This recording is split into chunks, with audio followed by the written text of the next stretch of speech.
இன்னைக்கு நாம 5ஆம் வகுப்பு சமூக அறிவியல் 3ஆம் பருவத்துல முதல் பாடம். பாடத்துடைய தலைப்பு என்ன அப்படின்னா கோட்டைகளும் அரண்மனைகளும். என்ன தலைப்பு? கோட்டைகளும் அரண்மனைகளும். சரி, ரைட். இப்போ இந்த படத்துல இருக்குது என்ன? இந்த படத்துல இருக்குது என்ன? எறும்பு. இதனுடைய இருப்பிடம், அதாவது வசிக்கும் இடம் எது? என்னது?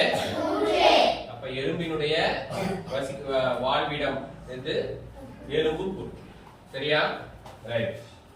அதே போல இது என்னது?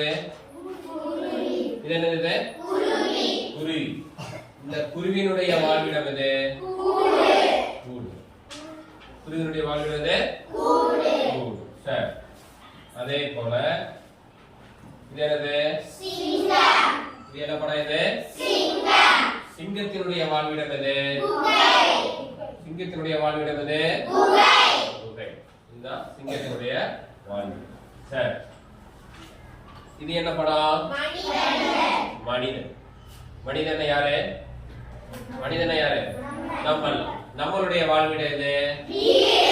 நம்மளுடைய வாழ்விடம் எது?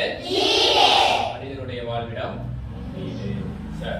அதே போல அந்த காலத்தினுடைய அரசர் யாரு? அரசர்களுடைய வாழ்விடம் எது? அரண்மனை. அரசர்கள் நம்ம எப்படி எல்லாத்துடைய வாழ்விடம் பார்த்தோமோ அதே போல அரசர்களுடைய வாழ்விடம் என்னது? அரண்மனை. ஒரு சில கோட்டைன்னு சொல்றீங்க. அரண்மனைக்கும் கோட்டைக்கு என்ன வித்தியாசம்? அரண்மனை அப்படிங்கிறது மன்னர்கள் வாழக்கூடிய இடம்.